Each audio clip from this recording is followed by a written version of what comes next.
안녕하세요. 채태용TV 채태용입니다.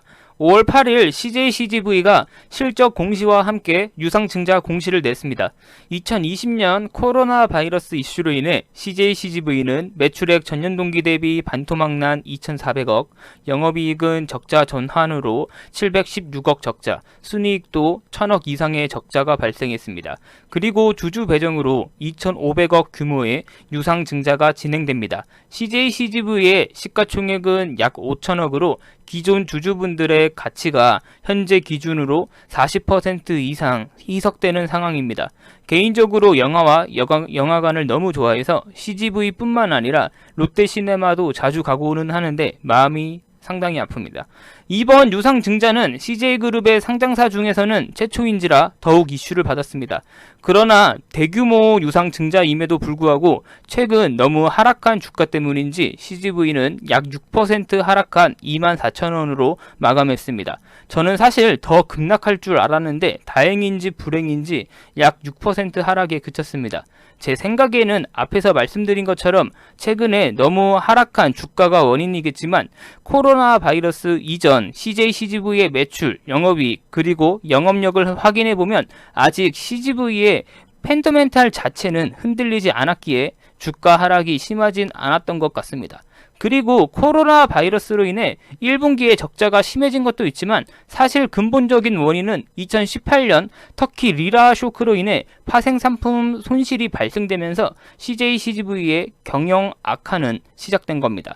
그래서 오늘은 CJCGV의 파생상품 손실이 어떤 것인지, 그리고 CJCGV는 과연 얼마나 힘들길래 대규모 유상증자를 감행한 것인지 알아보겠습니다. 먼저 CGV의 최근 3개년도 매출액, 영업이익 확인해보면 매출액도 성장했고 무엇보다 영업이익의 개선이 눈에 띕니다. 2017년 862억에서 2019년 1220억으로 급성장했고요. 하지만 2018년 터키 리라 쇼크로 인한 파생상품 손실이 발생되면서 2018년, 2019년 각각 1,800억, 2,400억의 순손실이 발생됩니다. 파생상품 손실은 조금 후에 말씀드리고 현금 흐름 먼저 살펴보겠습니다. 영업활동 현금 흐름 보면 정말 전형적인 성장형 기업임을 알 수 있습니다. 투자활동 현금 흐름도 3년 동안 약 5천억 규모로 진행된 것을 보니 국내뿐만 아니라 해외에서도 CGV 영화관이 꾸준히 늘어나고 있구나와 함께 영업이익 개선도 이루어지니까 헛된 투자가 아니었다를 알 수 있고요. 물론 코로나 바이러스 때문에 오히려 단기적으로 봤을 때는 너무 큰 역풍이 불었지만요. 재무활동 현금 흐름은 채무가 점점 늘어남을 확인할 수 있고 부채 비율은 무려 200%에서 650%로 위험 시그널임을 알 수 있습니다. 자본 유보율은 사실 큰 의미는 없지만 조금씩 감소하고 있음을 말씀드리기 위해 편집했고요. 현금 흐름에 대해서 간단히만 말씀드리면 영업활동 현금 흐름은 플러스가 좋은 거, 투자활동 현금 흐름, 재무활동 현금 흐름은 마이너스가 좋은 거, 정말 그냥 단순하게만 생각하면 이렇게 외우시면 됩니다. 이거에 대해서는 차후 영상에서 다루도록 하겠습니다. 어쨌든 매출액과 영업이익은 꾸준히 늘어났지만 단기 순손실이 대규모로 발생된 점을 알 수 있습니다. 이 단기 순손실은 아까 말씀드렸던 파생상품 때문이고 조금 이따 본격적으로 다루도록 하겠습니다. CGV의 매출 비중 확인해보면 티켓 판매가 65% 수준이고 매점 판매, 팝콘 음료 같은 거랑 광고 수익 등이 나머지를 이루고 있음을 알 수 있습니다. 전형적인 워렌 버핏이 좋아하는 기업이죠. 단순한 사업 구조, 그러니까 어벤져스, 아이언맨 등 영화들의 관객 수가 늘어나면 늘어날수록 CGV도 함께 성장하는 구조입니다. 그리고 영화 산업이 고성장함에 따라 CGV도 국내뿐만 아니라 해외에서 스크린을 늘리며 영업을 확장하고 있습니다. 그리고 2019년 기준으로만 보면 이는 좋은 투자였지만 코로나 바이러스로 인해 역풍이 불고 있는 상황이고요. 자, 그러면 CGV는 영업은 잘하는데 왜 단기 순손실은 저렇게 끔찍하게 발생했을까를 알아보겠습니다. 그 이유는 바로 터키의 환율이 끔찍해지면서 CGV의 터키 파생상품 TRS가 큰 타격을 입힌 겁니다.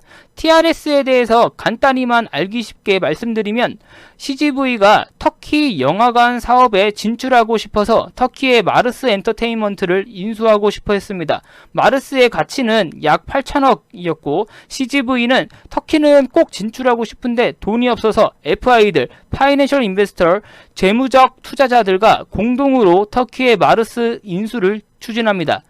여기서 FI 재무적 투자자는 기업이 인수, 합병이나 신사업을 진행할 때 경영에 참여하지 않고 자금을 조달해주며 배당금이나 원리금 이자 수익을 취하는 기관입니다. 그리고 이때 당시 CGV의 FI는 메리츠 종금 증권이었고요. 그리고 TRS의 조건에 따라 메리츠 종금 증권은 환율 변동과 무관하게 CGV로부터 계약 기간 동안 수수료를 받습니다.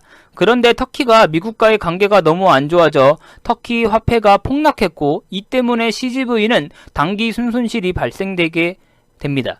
하지만 아직은 희망적인 건 코로나 바이러스 때문에 이제는 희망인지 불행인지 모르겠지만 단기 순손실이 난 만큼의 실제 현금 유출은 없었다는 겁니다.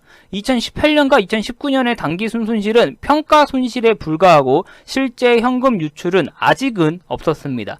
이유는 메르츠 종금 증권과의 계약 기간은 2021년 까지로 계약 만료일까지 CGV가 정산 기준 금액을 지급할 수 있다면 현금 유출은 비교적 줄일 수 있습니다. 하지만 코로나 바이러스로 인해 상황은 더욱 악화되어 TRS 계약 기초자산의 공정 가치가 FI의 투자 원금보다 낮아지고 있어 CGV가 차액을 전부 보상해야만 하는 확률이 조금씩 올라가고 있습니다. 그 규모는 수천억 규모일 거고요. 어쨌든 터키 리라화 쇼크로 인해 평가 손실이지만 단기 순손실이 발생한 CGV의 재무제표를 추가로 더 확인해보며 CGV가 과연 얼마나 힘든 상황인지 살펴보겠습니다. 2019년 기준 CGV의 유동자산은 약 6,700억이지만 유동부채가 1조 1천억입니다. 여기서 부채의 종류를 살펴보면 단기 매입 채무, 미지급금, 차입금만 간단히 더해도 5천억이 넘어 상당히 불안한 재무제표입니다. 단기 차입금은 1년 안에 해결해야 하는 부채라고 저번 영상에서 말씀드렸습니다. 그리고 이자 비용만 1년에 470억으로 숨만 쉬어도 손해보고 있는 상황입니다. 이런 힘든 상황에서 CJCGV는 약 2,500억 규모의 유상증자를 결정했고 1년에 470억이라는 이자 비용의 부담감을 덜기 위해 1,600억이 채무상환 자금으로 사용되고 약 900억은 운영 자금으로 사용됩니다. 1,600억의 채무 상환이 이루어지면 단기 차입금은 다소 해결될 것으로 보이나 현재 1분기보다 2분기에 영화관은 더욱 힘들 거라는 전망입니다. 또한 국내 코로나 바이러스 확진자들이 감소 추세에 있어 공포감이 조금씩 사그러지고 있는 타이밍에 이태원 클럽 용인 확진자로 인해 다시 공포감과 함께 경제 위축이 시작될 것이다 라는 전망도 나오고 있고요. 또한 코로나 바이러스로 인해 집콕족이 많아지면서 급성장한 기업 넷플릭스가 영화 산업에 영향을 줄 것이다 라는 의견도 있는데 제 의견은 조금 다릅니다. 영화관 문화는 사양 산업이 아니라고 생각하고 극장만이 가질 수 있는 장점은 분명 확고하게 있습니다. 사운드, 몰입감, 압도적인 스크린 크기, 그리고 CGV의 골드클래스, 롯데시네마의 샤롯데와 같이 차별된 공간, 명품 영화관 등은 극장만이 가질 수 있는 장점이고 시장에서 먹힌다는 것을 숫자로 입증했습니다. 다만 지금은 시국인지라 너무 상황이 안 좋은 것도 명확한 팩트이고요. 일회성 회피에 불과할지도 모른다는 유상증자를 통해 소액 주주분들의 지분이 희석된 상황이지만 영업 잘하는 CJCGV가 과연 어떻게 자금의 사태를 극복할지 궁금합니다. 하루빨리 코로나 바이러스가 종식되었으면 좋겠습니다.